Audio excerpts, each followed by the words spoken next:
कोई भी राजा 10 से 12 साल से ज्यादा राज नहीं करता था आदिवासियों में।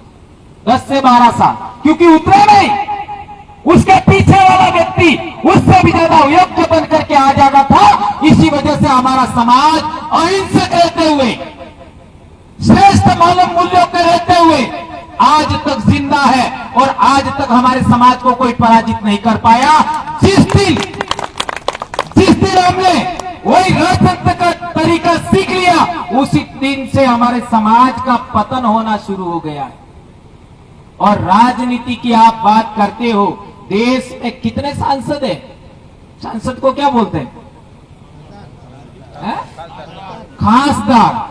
टोटल कितने खासदार है बेटा? आप लोग बताओ, आप बेटियां, आप पढ़ने वाले बच्चे हैं। 48 के 47। कौन बताएगा? ये तो दादा बोल रहे हैं, और कौन बताएगा? ये हमारी जानकारी में होना चाहिए। 47, 47,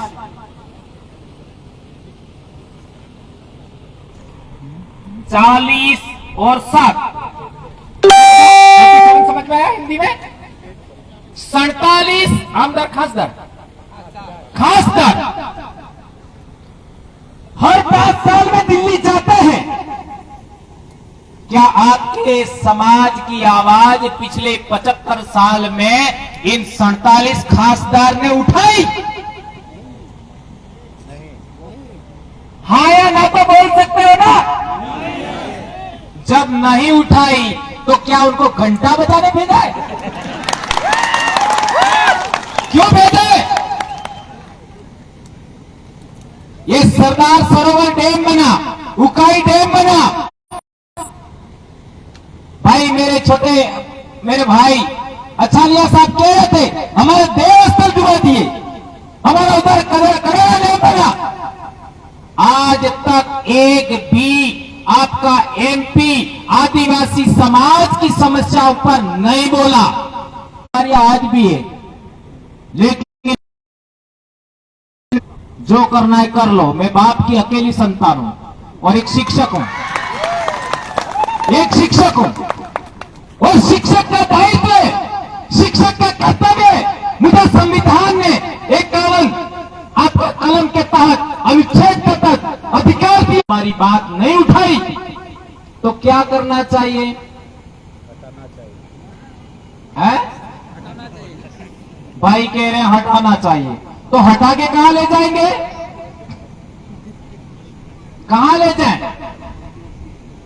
कहीं नहीं, वापस बिठा दो उनको।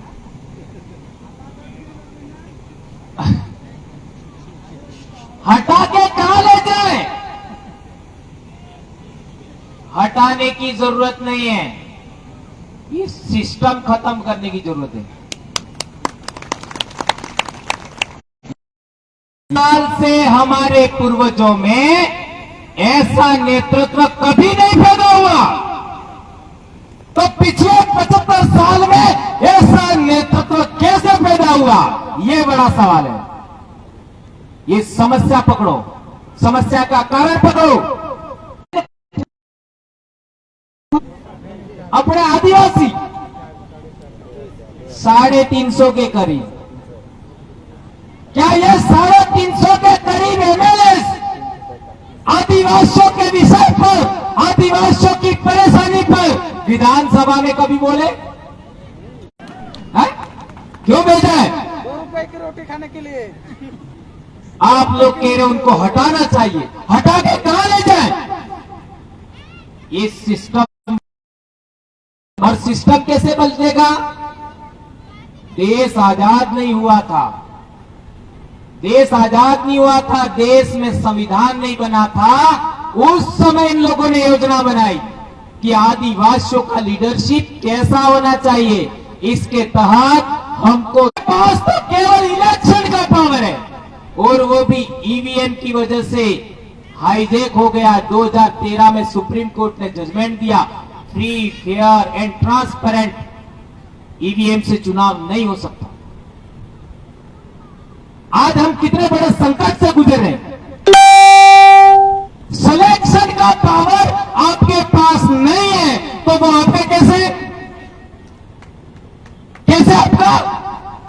आपके परिवार में जन्म ले लिया, आपका हो गया क्या? आपका वड़वी है, आपका तड़वी है, आपका राठवा है, बारेला है, बिलावकनी है, गोंड है, संथाल है, मुंडा है, उराव है, तो क्या हमारा हो गया? अरे हमारे घर में जन्मा है, लेकिन ये उसका थोड़ी है। ये किसने बनाया?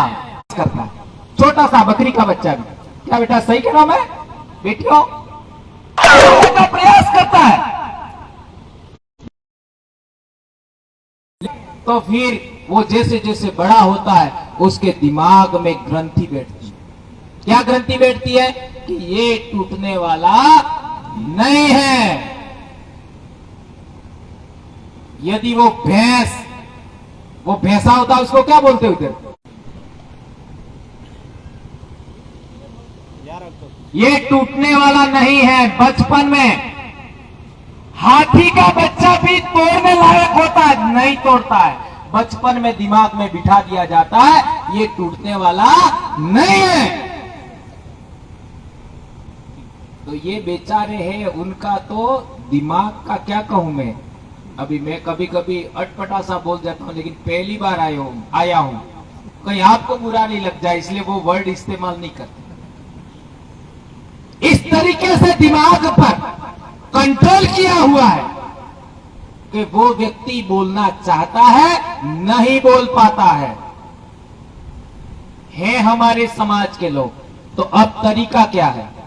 तरीका ये होना चाहिए कि जिस विधानसभा के अंदर, जिस लोकसभा के अंदर चुनाव हो रहा है, वहां के आदिवासी लोग ही तय करें कि यहां से चुनाव लड़ेगा कौन, और उसी को इलेक्ट करना है। सेलेक्ट भी हमको करना है, इलेक्ट भी हमको करना है। यदि कर दिया तो आदिवासियों की स्वतंत्र आवाज विधानसभा और संसद में जा सकती है कि नहीं जा सकती है? बराबर है? गलत तो नहीं बोल रहे हो? मैं गलत तो नहीं कह रहा हूं? और आप लोग तो चाहते हो कि युवाओं को आगे आने ही मत दो, है? मेरे जिले के अंदर 96 पंचायत समिति सदस्य जीते, उनमें 40 तो कुंवारे थे। 40 कुंवारा, और 4 प्रधान मेरे जिले में जीते हैं, उसमें एक अभी भी कुंवारा है, एक अभी भी कुंवारा है।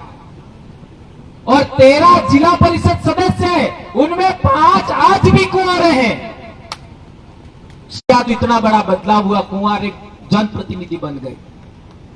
तो यही बात पूरे आदिवासी इलाके में, जिसको हम भील प्रदेश कहते हैं, बॉम्बे से लगा करके उदयपुर तक, आपका राजसमंद अजमेर तक, इस पट्टी पश्चिमी भारत के अंदर जिस कॉन्स्टिट्यूंसी का चुनाव है, उसी कॉन्स्टिट्यूंसी के लोग मिलकर सेलेक्ट करें इस जाजम पर बैठ करके कि हमारा उम्मीदवार कौन हो। इतना सा बदल देते हो तो आपकी आवाज विधानसभा लोकसभा में उठ सकती है। क्या ये करना चाहिए? कौन कौन चाहते हो? क्या बात कर रहे हो? तो आपको रोका किसने था अभी तक? है? किसने रोका था? सिस्टम ने नहीं रोका था, ये गुलाम बना हुआ है। भंवरलाल परमार को संगलिया दादा ने इसीलिए बुलाया, थोड़ी सी ये बंधन है टूट जाए। कोई भी व्यक्ति यदि हमको बंधन में बांधता है गलत सिस्टम के, तो हमें बंधन तोड़ना होगा। क्या आप तोड़ने के लिए तैयार हैं? और यह जो लड़ाई है, उस लड़ाई के अंदर हम लोगों को अनुशासन सबसे पहले रहना होगा, जैसा भाई कह रहे थे, अनुशासन। और दूसरा व्यवस्था के साथ, और कोई भी बात मैंने कह दी नहीं चलनी चाहिए, एक व्यक्ति ने कह दी नहीं चलनी चाहिए, हमारी सबकी सहमति से ही काम होना चाहिए। इसलिए हम कहते हैं कि हमारा लीडर कौन है, तो हमारा लीडर आम सहमति है, हम ऐसा बोलते हैं। आप लोगों ने सुना होगा, आम सहमति हमारा लीडर है। आम सहमति, ये जाजम प्रधान है। हम कभी मंच पर बैठते भी नहीं, जाजम पर ही बैठते हैं। जाजम का प्रधान महत्व है। इसलिए मेरे भाइयों, हमें बदलाव करना होगा और यह काम युवाओं को अपने हाथ में लेना चाहिए। कई लोग हमको कहते थे हम कर्मचारी, हमको नहीं बोलना चाहिए। मैंने सोचा मेरे को दोबारा जन्म नहीं लेना है। आप में से किस किस को लेना है? किस किस को लेना है? जब दोबारा जन्म ही नहीं होने वाला है तो लोग कैसे है? यही जन्म है। मेरे बच्चे हो गए, वही मेरा पुनर्जन्म है। ये आम के पेड़ है, ये आपका फल है, वो आम जिंदा है, तब इस पर मोर आया था और फल लगा है, जिंदा है पेड़ आम, और फल यानी केक ही नीचे गिरेगी पक करके तब भी वो जिंदा होगी, और वो गुठली है वो जमीन में जाएगी तब भी जिंदा रहेगी, और उगेगी तब भी वो जिंदा होती है। तो जिंदा ने जिंदा को पैदा किया, ये सिद्धांत को समझो। अभी अनाज की पूजा हो रही थी, वो क्या है? नई उत्पत्ति, नया करने वाली शक्ति की उपासना है वो। तो हमारी नई संतति पैदा हुई, नई पीढ़ी पैदा हुई, यही हमारा पुनर्जन्म है। तो हम लोगों को, इसी पीढ़ी को, आज इसी जीवन के अंदर हमें सच बोलना ही होगा किसी भी सूरत में, और हमको संविधान ने यह अधिकार दिया। हमारे पूर्वजों के सामने बहुत सारी समस्याएं थी, लेकिन आज हमारे सामने इतनी समस्याएं नहीं है। हम लोगों को बोलने की हिम्मत करना चाहिए। एक महत्वपूर्ण बात कहना चाहता हूं कि आपका जो ये लीडरशिप है, राजनीतिक लीडरशिप, वो अलग अलग पार्टियों में बटी हुई है। ओके, तो क्या हम लोग अलग पार्टी बना करके ये काम कर सकते हैं? नहीं कर सकते। ध्यान रखो, बहुत बड़ी बात कह रहा हूं। क्यों? क्योंकि वो तो फिर बढ़ जाएंगे। भाई पहले से 3 से 4 आपका राजनीतिक संगठनों में बटे हुए लोग हैं, तो दोबारा एक नई आने पर फिर चौथा बंटवारा हो जाएगा। तो चौथा बंटवारा हो जाएगा तो हम लोग सफल नहीं हो पाएंगे। इसलिए हम लोगों ने ये योजना बनाया कि पूरे समाज को एक ही बात सिखाओ। ये फलानी पार्टी वाला दिल्ली से चयन होकर के आया है, जयपुर से चयन होकर के आया है। मैंने समझाई तो मैंने अभी वर्णन किया कैसे कैसे हुआ। पर हमारे लोग ऐसा भी कहते, मैंने सुना है कि 4-5 लोग जिता देने से क्या हमारी सरकार बन जाएगी? ऐसा लोग कहते हैं। क्या हम बहुमत में आ जाएंगे? क्या हमारी सरकार बन जाएगी? अरे भैया, 75 साल से तुम्हारी वहां आवाज ही नहीं उठी। एक तो भेजो कम से कम आवाज उठाने वाला, एक तो भेजो। ऐसे भी लोग हैं।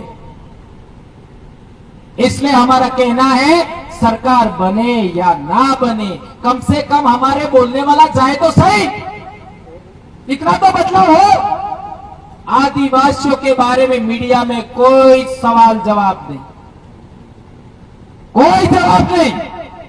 कितना भी कुछ भी हो जाए, आदिवासियों के लिए कितने सेफ गार्ड है, 5वीं अनुसूची, वनाधिकार कानून, और न जाने सब कुछ होने के बाद भी हमारे साथ शोषण, दमन, उत्पीड़न होता ही है। हमारे अधिकारों का वोलेशन होता ही है, और मीडिया में कोई बात नहीं। और मीडिया ज्यादा बोलेगा तो क्या बोलेगा? ये आदिवासी लोग हैं, वो नक्सलवाद की ओर जा रहे हैं, ऐसा बोल देते। हमारे देश के अंदर हर एक चीज की परिभाषा है, लेकिन नक्सलवाद कहते किसको है इसकी कोई परिभाषा नहीं। 2005 में एक पत्रिका मैंने गुजरात में हम लोग आपका कार्यक्रम था उसमें आए थे, तो उस समय हमको एक पत्रिका मिली थी, उसमें लिखा था गुजरात की पूर्व पट्टी में नक्सलवाद की आहट, इंडिया टुडे का खबर था। आज 2005 से कितना साल हो गया सोचो, पता नहीं लगा। अभी हमारी ताकत बढ़ते देख राजस्थान में भी बोल रहे हैं पेपर वाले, और अभी हम मानहानि का केस ठोकने वाले हैं बहुत जल्दी। पहले तो बताओ तुमने हमको बोला कैसे? अनाप शनाप कुछ भी बोल देते हैं, नेता भी बोल देते हैं, अखबार वाले भी बोल देते हैं, और हमारे डिफेंस में कोई नहीं बोलता, कोई नहीं बोलता, सबके मुंह सिल जाते हैं। इसलिए इस देश के अंदर आदिवासियों की संस्कृति, जल जंगल जमीन के अधिकार और आदिवासियों को बचाना चाहते हैं। आपका ये जो नई पीढ़ी है उसको हम आजाद देखना चाहते हैं, तो हमको नया नेतृत्व खड़ा करना होगा। इसके अलावा कोई तरीका नहीं है। आप जितना भी चाहे कुछ भी कर लो, कोई दूसरा तरीका नहीं है। एक ही तरीका है, संविधान के रास्ते चलना है, लोकतंत्र के रास्ते चलना है और जाजम से नेतृत्व खड़ा करना है। यही एक तरीका, और इसके अलावा कोई तरीका नहीं। जाओ, और कोई चले या ना चले, कोई बोले या ना बोले, मैं बोलने वाला हूं, और जो नहीं बोलेगा उसके शरीर से कपड़े जरूर उतरेंगे, चाहे वो कितना भी बड़ा होगा।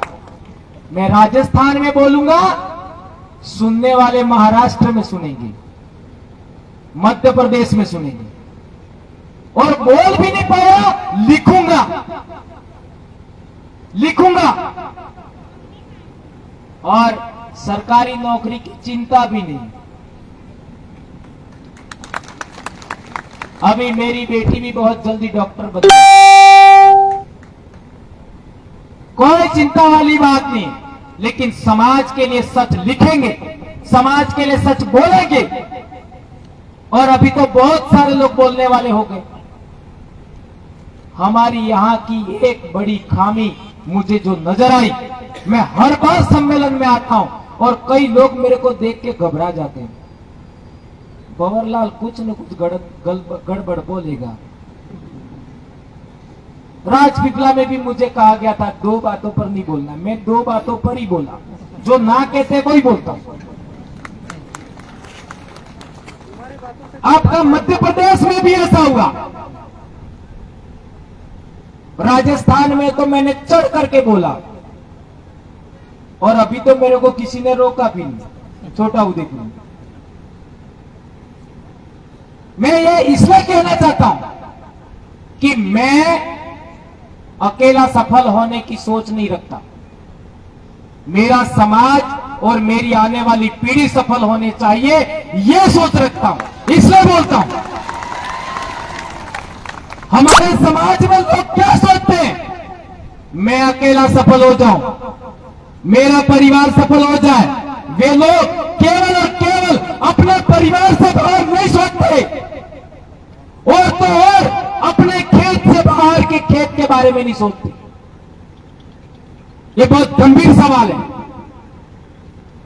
हम लोग जोड़ने वाले हैं, तो जोड़ने वाले लोगों को जो विश्वासघाती है उस पर भी विश्वास करना पड़ता है।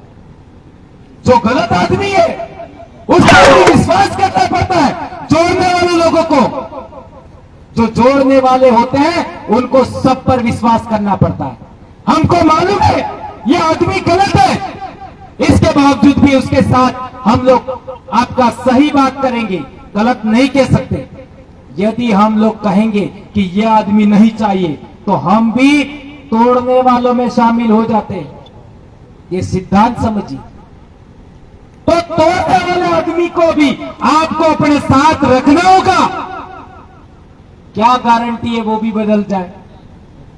और मैं बदलने में विश्वास करता हूं, और लोग बदल रहे हैं, ये मैंने देखा है।